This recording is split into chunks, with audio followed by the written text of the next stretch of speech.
모인 우리 목사님들은 많은 경륜과 많은 관록을 가지시고 또 오래 살아온 경험을 가지고 있는 위대한 원로 지도자들인 줄 이렇게 생각을 합니다. 이런 분들 앞에서 이 시간 부족하는 사람이 말씀을 전하기 위해서 대단히 영광으로 생각합니다. 오늘 설교의 제목은 하나님의 연자 맷돌은 천천히 돌아간다입니다. 심오할 때는 한 번도 생각해보지 아니한 제목입니다. 설교를 무엇으로, 어떤 본문으로, 무슨 제목으로 할까 생각을 하면서 차를 탔을 때도, 길을 걸어갈 때도, 밥을 먹을 때도, 계족산 산허리를 돌아갈 때도 자꾸 이 구절이 생각이 났습니다. 그래서 하나님께서 이 제목으로 설교하라 라고 하는 말씀으로 제가 받아들였습니다. 그러면 하나님의 연자 맷돌은 천천히 돌아간다라고 하는 말이 무슨 뜻일까요? 하나님의 심판, 하나님의 계획, 하나님의 뜻이 천천히 돌아간다, 이렇게 이해를 해야 좋을 것 같습니다. 다시 말해서 하나님은 오랜 세월을 침묵하고 계신다라고 하는 말과 동의어가 되겠습니다. 예를 들면 우리나라가 독립이 되었지만 아직 통일조국은 되지 못했습니다. 그래서 많은 성도들은 하나님, 남과 북이 언제 통일이 됩니까? 왜 저 북한 독재 정권이 무너지지 않습니까? 지금 주민들은 헐벗고 굶주리는 생활을 하고 있습니다. 인간이면서도 인간 이하의 삶을 살고 있지 않습니까? 언제까지입니까? 70년 이상을 기도하지만 하나님은 침묵하고 계십니다. 이런 경우 하나님의 연자 맷돌은 천천히 돌아간다, 하나님은 오랜 세월 침묵하고 계신다, 이런 뜻으로 우리들이 이해를 해야 될 줄로 압니다. 그러면 하나님의 연자 맷돌이 천천히 돌아가는 이유, 오랜 세월 하나님이 침묵하는 이유가 무엇일까요? 세 가지로 말씀드리겠습니다. 첫째로, 하나님은 침묵하시는 것 같지만, 오랜 세월 아무 말씀 많이 하는 것 같지만 여전히 열방을 통치하시며 온 인류의 역사를 위대하게 섭리하고 계시다라는 말씀입니다. 유명한 역사학 교수 찰스 비어드 박사는 우리가 잘 아는 대로 역사학 그리고 정치학을 연구한 위대한 학자입니다. 어느 날 기자들이 찾아와서 박사님, 역사를 연구한 결과 그 핵심을 우리들에게 말씀해 주십시오라고 청원을 했어요. 찰스 비어드 박사는 네 가지를 이야기했는데 이 시간은 시간 관계상 두 가지만 소개를 먼저 하겠습니다. 첫째, 하나님의 심판의 맷돌은 천천히 돌아가는 것 같아도 반드시 세미한 부분까지 분쇄시킨다. 하나님의 심판은 마지막에 가서 결국에는 의는 의로, 불의는 불의로, 선은 선으로 드러나게 하신다라는 말을 했습니다. 하나님은 침묵하시는 것 같지만은 위대하게 섭리하고 계신다는 뜻입니다.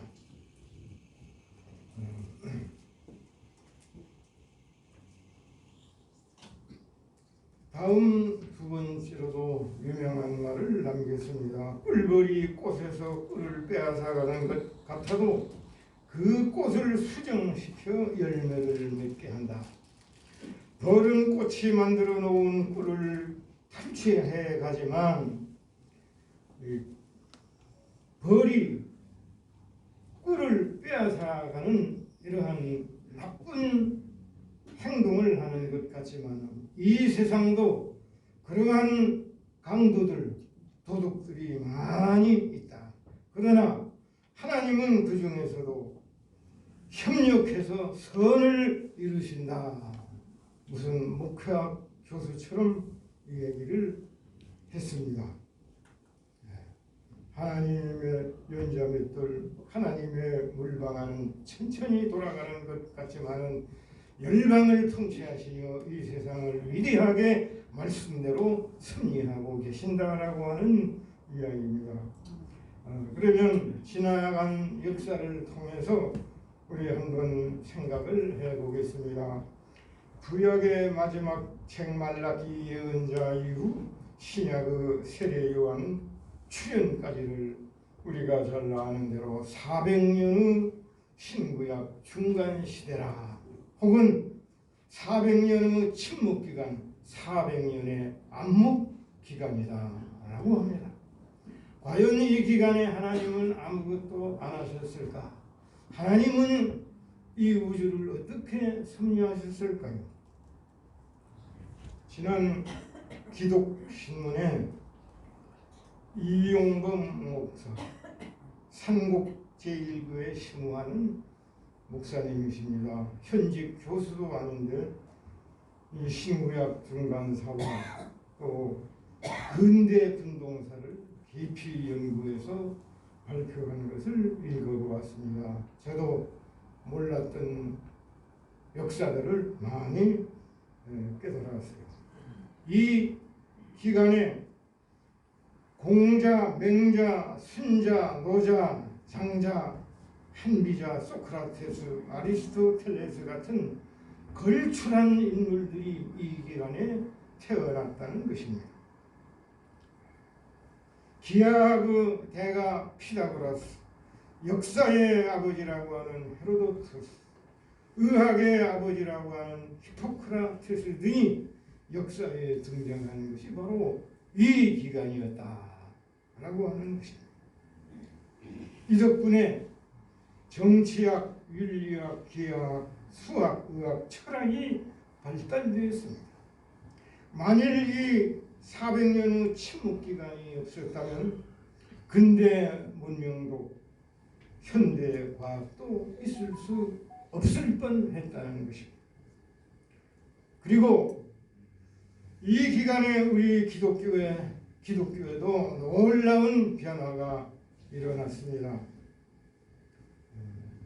즉 히브리어 구약 성경을 당시 공용어인 헬라어로 번역을 해놓은 것입니다. 다시 말하면 헬라어로 된 구약 성경, 우리들이 가지고 있는 70인역 성경을 제작해 놓았습니다. 누구든지, 전에는 히브리 사람만 구약 성경을 읽을 수 있었는데 그 당시 헬라어가 공용어니까 누구든지 구약 성경을 읽을 수 있도록 이렇게 하나님께서 발판을 마련해 놓으셨다라고 하는 것입니다. 놀라운 변화가 일어났어요.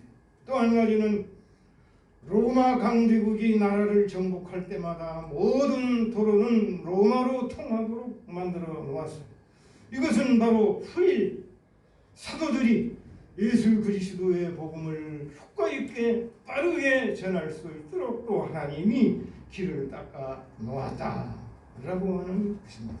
이렇게 볼 때 하나님은 여전히 열방을 통치하시며 위대하게 섭리하신다라고 하는 것을 우리들이 인지할 수 있습니다. 두 번째로 오랜 세월 침묵하는 것 같지만은 성도들을 성숙하게 하는 기간입니다. 하나님의 연자맷돌이 천천히 돌아가는 것 같지만은 이 기간이 우리 성도들을 성장시켜 주신다라고 하는 사실입니다. 이 얘기 하나 하겠습니다. 잘 못하겠지만 할지 못할지 또 모르겠어요. 어떤 부인이 정신과 의사를 찾아갔습니다. 우리 남편은 집에 들어오자마자 잔소리를 하고 아주 신경질을 부리고 못 살겠습니다. 이혼을 하려고 합니다. 그러니까 의사가 한참 생각하더니 처방을 내주었어요. 물 한 박스를 내주면서 이 신비한 물을 집으로 가져가십시오. 남편이 잔소리를 하고 신경질을 부릴 때는 이 물을 입에 머금고 절대로 물이 나와서는 아니 됩니다. 이렇게 일러주었습니다. 그래서 그 부인은 의사 말대로 그 신비한 물을 집으로 가져왔습니다. 그날도 여전히 그 남편은 신경질을 부리고 잔소리를 하기 시작을 했습니다. 아마 지금 말로 말하면 배꼽이 배 밖으로 나온 남자인 것 같습니다. 근데 또 잔소리를 시작하는데 전날 같으면 되받아서 대판 싸움을 할 건데 처방이 있으니까 물을 머금고 삼키지 않으려고 애를 썼어요. 하룻밤 무사히 지나갑니다. 아무리 떠들어도 남편이 못 살게 굴어도 계속 물을 머금고 참습니다. 그날 밤 무사히 지나가고 점차적으로 이 남편이 변하기 시작했습니다. 나쁜 행동도 변화되었습니다. 아주 착한 온순한 남자로 변화되었어요. 그래서 너무 기뻐서 다시 병원을 찾아가서 감사 인사를 드렸답니다. 그러니까 그 의사가 하는 말이 이 물은 신비한 물이 아니고 보통 물일 뿐입니다. 남편이 변화된 것은 당신이 물을 입에 머금고 끝까지 침묵했기 때문에 변화되는 것입니다. 침묵은 아무것도 아닌 것 같지만 이렇게 큰 일을 성취할 때가 있습니다. 라고 하는 얘기입니다. 얼마나 멋진 의유입니까? 사람의 침묵도 이 정도로 효력이 있다면 하나님의 침묵은 얼마나 위대하겠습니까?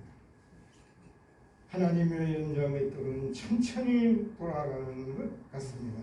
그러나 이때가 하나님의 위대한 섭리를 펼치시는 때인 것입니다. 우리가 잘 아는 모세의 생애 3단계의 삶, 왕궁에서의 삶 40년, 양치기 생활, 장인의 양을 치는 양치는 목동 생활 40년, 80년, 다 해서 80년, 그리고 하나님이 부르심을 받은 40년, 모두 120년입니다.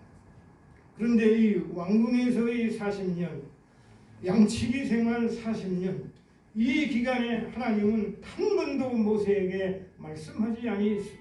성경을 읽어보면 이 80년 동안 모세에게 말씀했다라고 하는 기록은 찾아볼 수 없는 것입니다. 이 기간에 모세를 성장시켰다라고 하는 사실을 알 수가 있습니다. 모세는 이집트 왕의 자리에서 도망쳐 나와서 하나님께 수십 번 물었을 것입니다. 나는 이집트 왕자였는데 왜 이렇게 양치는 목동이 되어야 됩니까? 하나님 언제까지 기다려야 합니까? 눈물 뿌리면서 하나님께 물어봤을 것입니다. 하나님은 침묵하셨어요. 아무 말도 하지 아니했습니다. 그것은 바로 그때가 이 모세를 양육시키는 때라고 하는 것입니다. 모세는 바로 이 기간에 울면서 부르짖었습니다. 높아지려고 하는 마음이 낮아졌습니다. 모든 야심, 야망, 인간적 야욕들이 다 무너지기 시작하는 것입니다. 모든 작동산이들이 이 기간에 산산이 부서지는 것입니다. 모세가 성장했을 때 하나님이 비로소 불러주신 것입니다. 사도행전 7장 30절에 보니까 40년이 참에 천사가 시나이산 광야 가시나무 뜰기 불꽃 가운데서 그에게 보이시거늘 했습니다. 왕궁 생활 40년, 미디안 목동 생활 40년, 모두 80년 동안에 하나님은 침묵하셨습니다. 이 기간은 모세가 성장하는 시간이었습니다. 출애굽 지도자로 준비하는 과정이었습니다. 이와 같이 우리 모든 성도들도 세상에 태어나서 요람에서 무덤까지 가는 동안 우리는 배우고 깨달으면서 성장해야 하는 것입니다. 우리 성도들은 구원받았지만 아직 예수님처럼 거룩해지지를 못한 것입니다. 그래서 하나님은 거룩한 사람으로 만들기 위해 우리에게 시련을 줍니다. 오래도록 고난과 싸우게 해주십니다. 병마와 싸우게 해주십니다. 이런 아픔을 통해서 날이 갈수록 모든 작동선이들이 펴지는 것입니다. 에베소서 4장 13절 말씀대로 온전한 사람을 이루어 그리스도의 장성한 분량이 충만한 데까지 이르리니라고 했습니다. 우리는 지금 어느 정도로 거룩해져야 할까요? 예수 그리스도의 분량에 이르기까지 자라가야 되는 것입니다. 이 과정에서 하나님은 우리에게 고난을 주십니다. 역경을 주십니다. 고난의 터널을 지나가게 할 때도 있는 것입니다. 우리를 성장시켜 주는 것입니다. 우리 시니어들은 늙어갈수록 성화되고 거룩해져서 마침내 예수 그리스도의 분량에 이르기까지 자라가는 우리 모든 시니어들이 되시기를 기원하겠습니다. 마지막 세 번째로 하나님의 맷돌이 천천히 돌아가는 것 같고 오랜 세월 침묵하는 것 같지만은 그 목적은 우리 모든 성도들이 기도하는 성자들이 되도록, 기도하는 시니어들이 되도록, 기도하는 노년들이 되도록 하나님이 섭리하시는 것입니다. BC 200년경 예언했던 하박국 선지자도 하나님의 침묵을 느끼며 괴로워했습니다. 그 괴로움을 이기기 위해서 이런 기도를 했습니다. 하박국 1장 2절에 보니까 여호와여 내가 부르짖어도 주께서 듣지 아니하시나이다. 어느 때까지니까 내가 강포로 말미암아 외쳐도 주께서 구원하지 아니하시나이다. 어느 때까지 내가 참아야 합니까? 눈물로 기도를 합니다. 하나님 어찌하여 겁탈과 강포, 폭력을 그냥 보고만 있습니까? 왜 심판을 작동해서 심판하지 않으십니까? 이러한 뜻으로 울부짖었어요. 그러나 하나님은 침묵하셨습니다. 오랜 세월 침묵했습니다. 이유가 무엇입니까? 하나님은 하박국이 기도하는 사람 되기 원해서 침묵하신 줄로 믿습니다. 시인이며 예능에 뛰어나고 전쟁에 나가면 백전백승했던 다윗에게도 이렇게 괴로운 침묵의 세월이 흘렀어요. 오늘 본문을 보십시오. 시편 13편 1절부터 2절에 여호와여 어느 때까지니까 나를 영원히 잊으시나이까? 나의 영혼이 번민하고 종일토록 마음에 근심하여 어느 때까지 하오며 내 원수가 나를 치며 자랑하기를 어느 때까지 하리까? 울면서 부르짖습니다. 침묵의 끝이 언제인지를 묻는 사중절규인 것입니다. 시인의 탄식 비탄의 시입니다. 얼마나 괴로웠으면 언제까지니까 How long, oh Lord, 언제까지 내가 기다려야 합니까? 그것도 한 번만이 아니라 4번씩 부르짖습니다. 그래도 하나님은 침묵하십니다. 이유가 무엇일까요? 기도하는 사람으로 만들기 위해서입니다. 옥스퍼드 그 주석에 보니까 이런 해석이 있어요. 사망의 물결이 목까지 차올라 조금만 더 있으면 그 물결에 잠식될 것만 같은 절박한 상황에서 다윗은 여호와께 오 주여 얼마나 더 오래 기다려야 합니까? 이렇게 절규를 쏟아내고 있다라고 했어요. 이렇게 괴로움을 당하면서도 끝까지 하나님을 향하여 부르짖고 있는 것입니다. 하나님은 왜 침묵하실까요? 왜 오랜 세월 동안 아무 말씀 안 하실까요?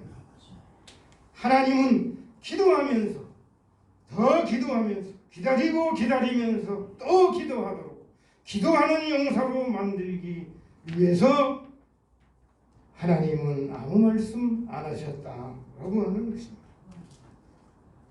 본문 40편 1절 2절에도 내가 여호와를 기다리고 기다렸더니 귀를 기울이사 나의 부르짖음을 들으셨도다.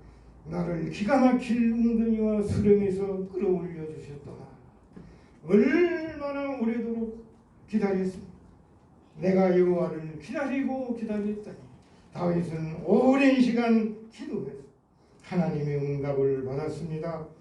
기가 막힐 웅덩이와 수렁에서 끌어올리심을 받았습니다. 어떤 주석에서는 왜 이 고난을 어떤 고난인지 기록을 안 했는가? 그것은 우리 성도들에게 위로를 주기 위함이라고 했어요. 우리가 다 고난을 당하고 있습니다.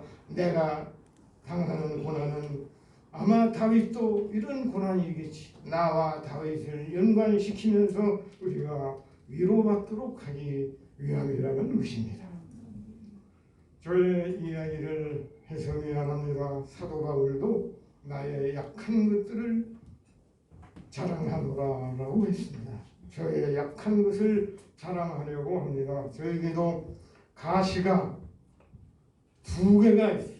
어디에서도 하지 아니했던 이야기 오늘 터뜨립니다. 가시가 2개가 있어요. 병이란 놈이 2개가 있어요. 오랜 세월을 이 두 놈들하고 같이 살아왔어요. 오래 살다 보니까 지금은 너는 나쁜 놈이다. 그러나 좋은 놈들이다. 이렇게 생각을 합니다.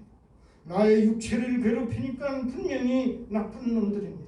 그러나 이것들 때문에 하나님을 더 가까이 가게 되고 하나님의 능력이 나에게 머무는 것 같고 하나님의 임재 안에서 살아가게 되는 것입니다. 그러니까 좋은 놈들이라고도 할 수가 있어요. 하나님이여 나의 병을 고쳐주옵소서라고 기도하지만 아무 말씀이 없습니다. 세월이 오래가는 것 같습니다. 그러나 이 설교를 준비하면서 다시 한번 확신하게 되었습니다. 계속해서 기도하라는 뜻인 줄로 압니다. 하나님 나라로 갈 때까지 간절히 주님을 의지하면서 기도하는 목사가 되라 라고 하는 섭리가 있는 줄 믿습니다. 그렇게 저는 받아들이고 있습니다.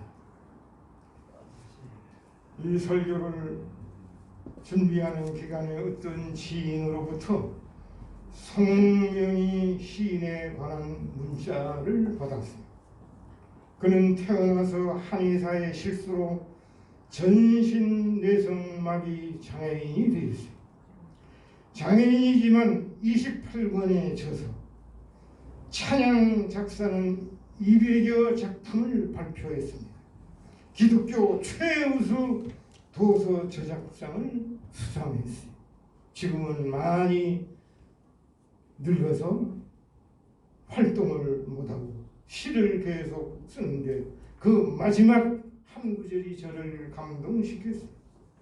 짤막합니다. 살면 기회이고 죽으면 천국이라 감사합니다. 얼마나 쇼킹한 시입니까? 살면 좋다가 아니고 살면 기회이다. 살아있을 때는 무엇을 하겠다는 것입니다. 도전하겠다는 것입니다. 저도 살면 기회 도전하면서 살다가 하나님 부르시는 날 기쁨으로 가려고 다짐하고 있습니다. 이제 저의 설교를 마치려고 합니다. 하나님의 연장의 또는 천천히 돌아가는 것 같습니다. 오랜 세월 침묵하는 것 같지만 그것은 침묵이 아니라 성도를 성숙하게 하는 과정인 것입니다. 우리 시니어들은 아직도 힘이 있습니다. 관록이 있습니다. 경륜이 있습니다. 남은 생에 멋지게 하나님 영광을 위하여 살아드리시기를 기원합니다. 하나님은 여러분들을 위해 위대한 계획을 가지고 계십니다. 예수 그리스도는 산피를 우리들에게 주십니다. 산피 영어로 된 단어입니다. 파든 죄 용서. 그리스도의 십자가상에서 피를 흘리시고 우리들의 죄를 다 용서해 주셨습니다. 또 하나는 파워, 능력을 주셨습니다. 이 모든 고난을 이기도록 하나님께서 능력을 우리들에게 주신 것입니다. 이 능력으로 승리하시기 바랍니다. 펄퍼주 생의 목적을 주신 것입니다. 놀라운 삶을 살아가는 우리들의 모든 시니어들, 목사님, 사모님들 되시기를 주님의 이름으로 기원하겠습니다. 기도하겠습니다. 하나님 아버지, 부족한 종 말씀을 선포했습니다. 잘못된 말씀은 다 우리들 마음에서 제거하여 주시고 하나님의 말씀만이 100배, 60배, 30배의 결실을 얻게 하여 주시옵소서. 그리하여 놀라운 삶을 살아가는 하나님께 영광 돌리는 우리 목사님들, 사모님들 다 되게 하여 주시옵소서. 예수 그리스도의 이름으로 기도하옵나이다.